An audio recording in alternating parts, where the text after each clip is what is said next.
Si on m'avait dit un jour que j'allais réaliser ce genre de choses, je l'aurais probablement jamais cru.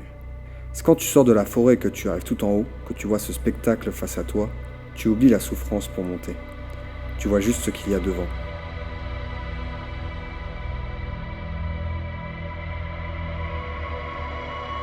Le soleil se couche sur la tour du général.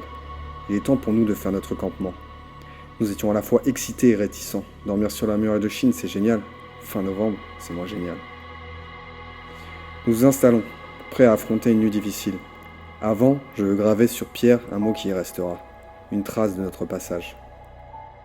Avant que la nuit tombe, je regarde au loin une dernière fois cette lumière en réalisant que ma famille est loin.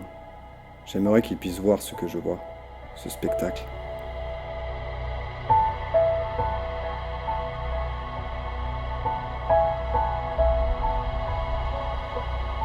Nous sommes tassés dans une petite case qui était la chambre du général. Nous mangeons rudimentairement mais à notre faim. Nous buvons la cuvée du coin. En tant que bons Français, c'est à nous de l'ouvrir. Le vin c'est bien, mais j'ai jamais autant apprécié de boire de l'eau chaude. Nous refaisons le monde avec Steven, notre guide. De l'échange, du partage, le temps semble s'arrêter. Dans notre tente, la toile ne nous protège pas du froid. Nous avons 7 couches sur nous, 2 duvets, mais nous tremblons sans pouvoir se réchauffer. On va dormir dans un frigo. La fatigue m'emporte. Je me réveille par les accélérations de mon rythme cardiaque. Je me rendors pour mieux me réveiller 30 minutes plus tard. C'est le froid qui me réveille. Je me pose des questions sur ma capacité à résister au froid. Il fait moins 10 degrés, je n'ai jamais dormi sous-équipé dans ces conditions. S'il nous arrivait quelque chose, personne ne pourrait venir nous sauver ici. 4 heures du matin. Je ne sens plus mes pieds.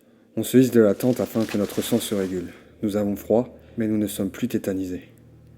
Chaque pas est une bouffée de chaleur, quand soudain, l'horizon brille. Notre beau soleil sort des collines. J'ai rarement autant aimé voir le jour arriver. Nous profitons de ce qui se passe devant nous. Nous respirons, nous vivons. À notre campement, ma bouteille d'eau fait office de glaçon. La batterie de mon boîtier a gelé. Au loin, tout le chemin que nous avons à parcourir, c'est-à-dire 7 km. Il est temps pour nous d'arpenter cette muraille.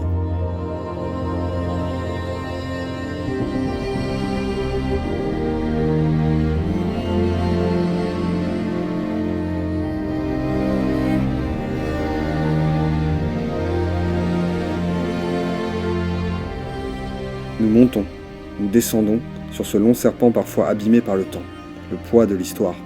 Les pierres se décèlent sous nos pieds. La marche est rude, dangereuse, glissante, épuisante. Elle est escarpée, abîmée.